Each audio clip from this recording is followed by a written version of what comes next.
Good morning. Welcome to Walking Boxing. It is Thursday, November the 6th, 2025. And I know I comment on the weather most mornings, but it is an absolutely beautiful day today. I'll just do a little bit of a spin here, and you can probably see behind me. Just, a little bit hard to see there because it's on face lock on me, the camera, but it is a beautiful, beautiful day, and it's going to be nice and warm, which is good. Still a little bit chilly at the moment, but going to be a nice day, about 20 degrees, so it should be good. A little bit happening in I was going to say the boxing world. It's probably more the combat sports world. The International Brawling Championship has struck a major deal. I know I said this the other day that there was broadcast deals being reached with countries and or countries around the world, but a big one in Australia. I'll get to that in a second. But firstly, on this day, I'll get my little list out here. Let's go back to, where was it? Not wrong day. Look at it, November 5th. That was yesterday. In 1981, heavyweight champion Larry Holmes defended that world championship against Ronaldo, Mr. Snipes, in Pittsburgh, Pennsylvania. And what a champion he ended up being, Larry Holmes. What else have we got here? Just need to go through. There's been a fair few lately. So 1993, who could forget this one? Evander, the real deal, Holyfield, with a 12-round decision over Riddick Big Daddy Bo. Now, this, I think, was the fan man fight, and unless you've been living under a rock being a boxing fan for over 30 years, you remember that. I'm pretty sure Riddick Bowe had the upper hand in this fight, by the way, from memory. There was obviously three fights. Holyfield won 2 on points, and Riddick Bowe won the other one by stoppage, but Riddick Bowe looked to have the upper hand, and I think it was the 7th round. I can't remember. I haven't watched it for a long time. And some guy decides that I don't even know what his point was. He came in with the fan on the back, one of those. I don't even know how you even work those things, to be honest. I've never seen it sort of before. And he's come swooping into the ring, and I think it was a 30-minute delay from memory. Just amazing stuff. That's what happens when you have an outside fight, I suppose. But he's come swooping into the ring, got himself tangled up in the ropes.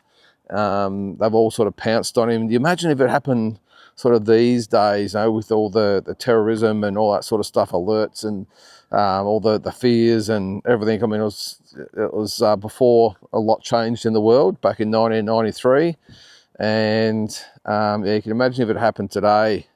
I think he got away with it with just a bit of a touch up by the security guards out the back. I can't remember, but I'm not sure whether he went to jail or anything like that. I mean, really, what is it? Is it just trespassing? I suppose that's probably the only thing it would be. I'm just trying to think what else they could have thrown at him. But in this day and age, if it had been in this day, then you can imagine the fears that people would have had about what was about to happen in a major heavyweight world title fight. So that was back in 1993.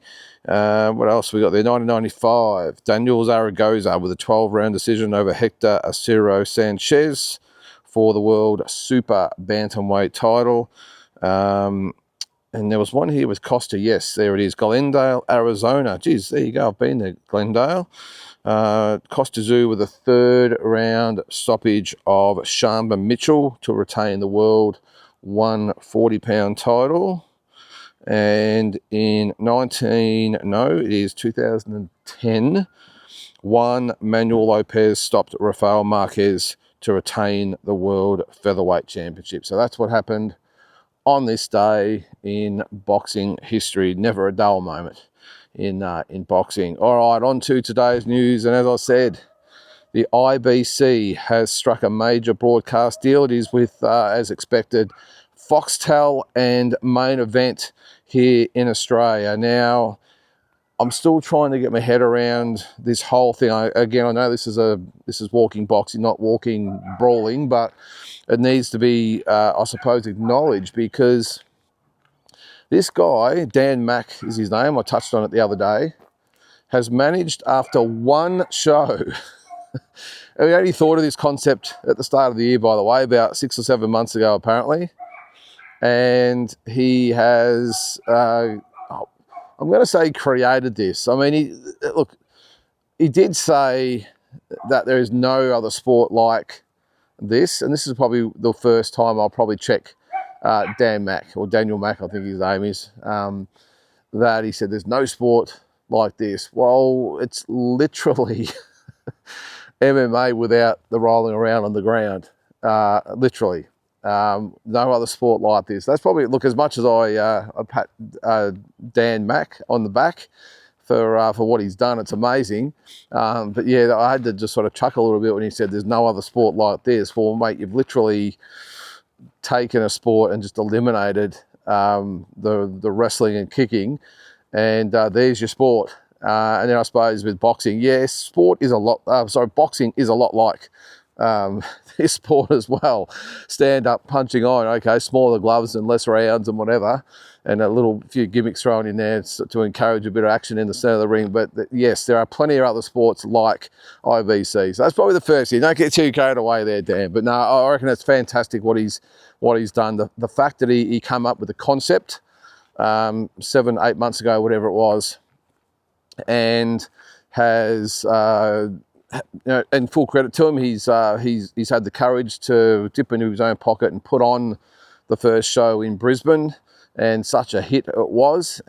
Based on that one event, he has struck a worldwide deal with this concept. So obviously there's a lot of people with a lot of faith in it. So here in Australia, it will be on Foxtel and Main Event. So you will be paying for pay-per-views of this event. And I still, again, can't get my head around the fact that one show with probably, 1,000 people there, this has managed to get to the point where there'll be pay-per-views of this around the world. I think in the USA and Canada, it's going to be on DAZN and Amazon Prime as well, if you can believe it, to 370 million people in North America.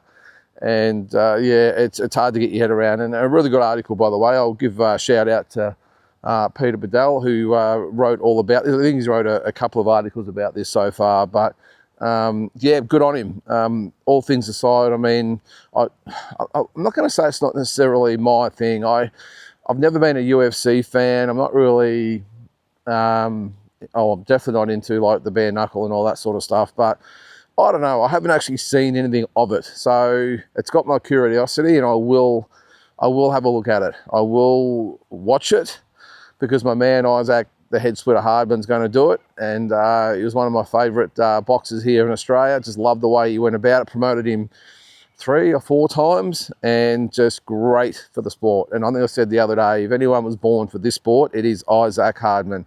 I've seen a couple of little interviews that he's done so far on social media, and always a character. And I really like the fact he's actually, if he could, become even more open than what he was when he was boxing. I'm not sure whether he was trying to be a little bit more, what do you call it, politically correct? I don't know. He was just a little bit more low key, and he always had his statements, and there's a little bit of definitely some drama at some of his press conferences and everything. But watched him the other day on one of the podcasts or whatever he does, just a snippet from that. And he really looks like he's found his niche. He was just nice and open and letting the language flow, and I thought it was great. Because he's in it, I will check it out. But the IBC, could it be coming to a major city near you? I think it's great. Look, the more concepts there are, the better. As long as it's I was going to say tasteful. A lot of people don't see any combat sports as being tasteful, but look, as long as it's not that stupid slap thing, then I'm willing to give all of them a go. It's a free world. Let people do what they want. Even the bare knuckle stuff, again, it's not my thing. But hey, those guys and girls that do that, I take my hat off to them for what it takes to get in there and punch on with no gloves or nothing protecting your hands except some wraps. Just amazing. So I take my hat off to Dan Mack and everyone involved, and I'm hoping it's a success. I do. And the fact that so many people have put so much faith in it, you would expect that, yeah, it's going to do some big things. So that is the IBC coming soon. Now, on the international scene, and yesterday I saw, I think it's a few days old, but I just got around to watching it yesterday. It was the sit-down face-off with Chris Eubank Jr. and Conor Benn. And, you know, it's when they sit across from each other and have their say. Look, I will say it was really well mediated. The guy in the middle who normally has to push the conversation, ask the questions, sort of poke and prod the guys to get a response, and because normally it's a bit tense. Because you think about it, they're at a press conference, there's heaps of people there, and you know and they're a fair distance apart, and they can sort of say what they want, and they get held back if need be, and you know it's a little different sort of setting, and all the press people and the fans and all that are at the press conference, so it's a little bit more, let's just say, more comfortable for the fighters when they do a bit of trash talking and whatever goes on. But when you're actually sitting in a room, I'm sure there were security guards there, by the way, there would have had to have been. When you've got just two guys sitting a couple of feet apart and there's only one guy in the middle of them and it's a really closed little studio setting, it would be pretty tense, especially these two guys who absolutely despise each other. But I thought Chris Eubank handled himself really, really well. Conor Benn came out the blocks hard. He was just being a smart ass at the start. You could see that. He'd been all nice and friendly and, how you going, Chris? Yeah, all good, mate. Yep, good. You know, just as I said, being a smart ass. But I thought Chris Eubank handled it really, really well. Just smiled back, was nice and polite. And I think that was the best way to go, because I think he made Conor Benn look pretty foolish, if you ask me. I think that Conor Benn tried his best I think it went for about 15 to 20 minutes, the face-off. But I just thought it was a bit awkward at stages, because you could see Conor Benn trying to sort of poke Chris Eubank into sort of getting into some heated sort of stuff, and he just come off looking a little bit awkward, I thought, Conor Benn. And I think he's just the sort of guy that he's just better with the old caveman type of approach, you know, where it's just, you want me? Come on, let's go. And they can just push, you know, they can just have a crack at each other. It's like, forget about the small talk, I suppose. He's just the sort of guy that's all sort of action, likes to speak with actions rather than words, I think, Conor Benn. Where with Chris Eubank Jr., very articulate, he's got a good intellect, Chris Eubank Jr. And I really just like the way he just responded nice and measured. And I think he just had all the answers to Conor Benn. Conor Benn tried everything he could to get a little bit of a rise out of Chris Eubank, and he didn't budge. I thought it was fantastic. And definitely the first round, if that's what you want to call it, I think goes to Chris Eubank Jr.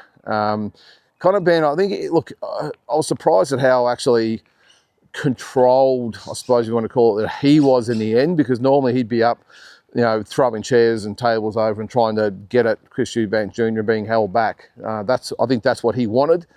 I would have been nervous for the executives in there too, by the way, because I would have been thinking, is this just going to explode? But I thought it was really, really good. And I don't normally sort of like sitting down to these type of things, because it's always sort of manufactured. They sort of give you the same old answers, and they can only sort of say so much. But I enjoyed it. I actually, I took the 20 minutes and sat down and watched it and thought it was good. It's on, what is it, the 15th here in Australia, I think it is. So, yeah, I'm actually looking forward to the fight. I think Chris Eubank Jr. will do the job again over Conor Benn. I'm not quite sure what Conor Benn can do to change the result. I think Chris Eubank, I think, will have the answers.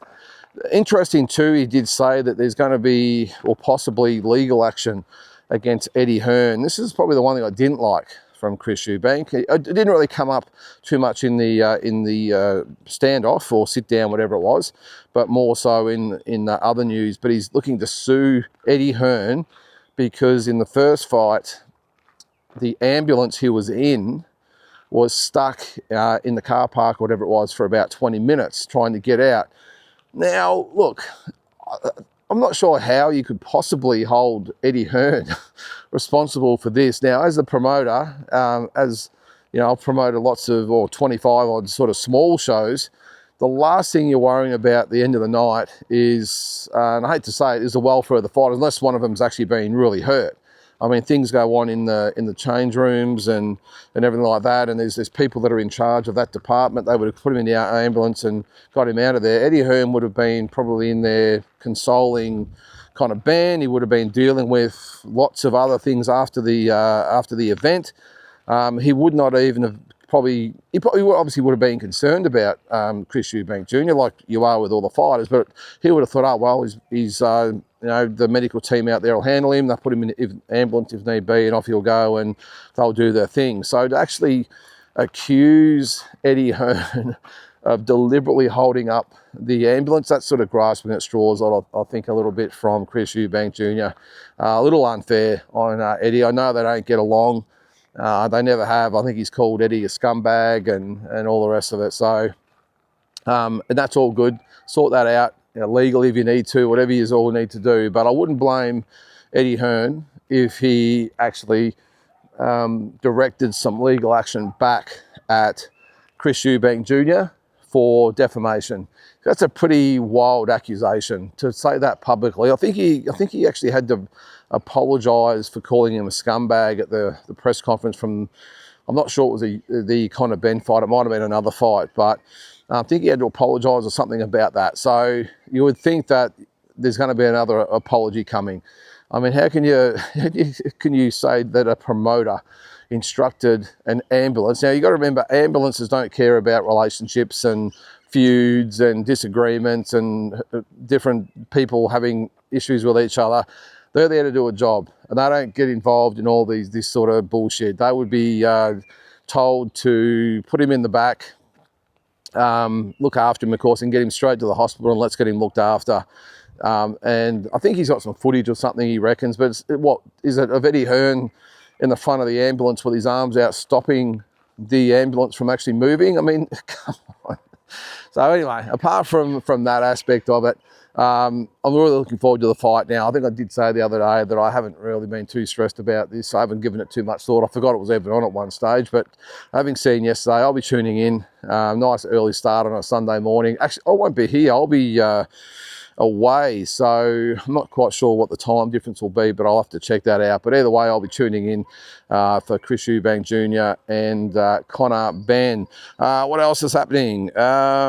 Dimitri Bivol says he'll be back in the first quarter of 2026, so looking forward to that. Now, what's good about it, he said he's not going to be taking any sort of tune-up fights or easy fights. He wants to jump straight in. He wants a big one. He wants either, he did say Benavides, Bivol, sorry, not Bivol, all these Bs. Benavides, Beterbiev, or even Jai Pataya down the track. So you would think that, especially, I don't think he'll jump to cruiserweight straight away, you wouldn't have thought. And even if he did, I mean, it might be a little bit early, because, I mean, it's really hard to get a grasp on who's going to fight who at the moment, because you've got Golden Boy, who said that Ramirez will fight Jai maybe mid-year. You've got Badu Jack being thrown in there as fighting Jai as well. You've got Ramirez, Zurdo Ramirez, with talk that Benavides will go up and fight him. You've got Beterbiev, who knows what he's doing. You've got now Bivol saying he wants to fight them all. So it'll be really interesting to see how it all pans out with all these fighters, because there's some unbelievable matchups to be made. It just depends on, I suppose, who strikes first. And then I suppose the dominoes will fall. So you've got Badu Jack and Michelanian December 13th. That fight's going to be for the WBC title. Now, depending on who you listen to, it looks like Badu Jack could be next for Jai Pataya. If both of those guys win, they will fight each other in the first quarter of 2026. So then that puts a Bivol fight out, because if one of those guys will fight Bivol, it won't be till probably the end of 2026. Benavides has got Yard. Ramirez, who knows, he'll get mid-year. So lots of possibilities out there at the moment, and it depends on the day and who you listen to, exactly who's fighting who. So it'll be interesting to see how it all pans out. Now, confirmation as well that Vasily Lomachenko will stay retired. There was talk that he might fight Manny Pacquiao. He did an interview the other day. I think it was really good. He put to rest that rumor. He just said, look, to be honest, he said, I lost the passion after the Devin Haney fight. And we all remember that fight. A lot of people, including me, thought he won that fight. But he was denied for that undisputed lightweight title. He said that's really all he was after, was the undisputed title. And when he lost to Devin Haney, you remember in the change rooms afterwards, he was devastated. Absolutely devastated. And I think at the time he thought that might have been it for him right then. But Haney got that decision for the undisputed title. He did come back, of course, and fight George Kambosos and won the IBF title. But he said, look, at the end of the day, it was a little bit hollow. He got a belt to retire with and a win to go out on. But he did say the desire and everything for the sport really evaporated after that Haney fight. And he said since then he's got no interest. He's going to hang up the gloves. This is a guy, by the way, who lost one amateur fight in what was it, 260 fights or something he had, and lost one fight and avenged that loss probably a couple of times. An amazing, amazing fighter. So I'm actually glad to see that he's going to stay retired. Not even exhibitions, it looks like he's going to do. You never know down the track, but I'm really glad that he's going to stay retired. What a champion he's been, and in and out of the ring too. Really nice guy outside the ring, and a true legend of the sport, pros and amateurs. So good to see he's going to stay retired. So guys, that's going to do it for today. Hope you have an awesome Thursday, and we'll catch you tomorrow.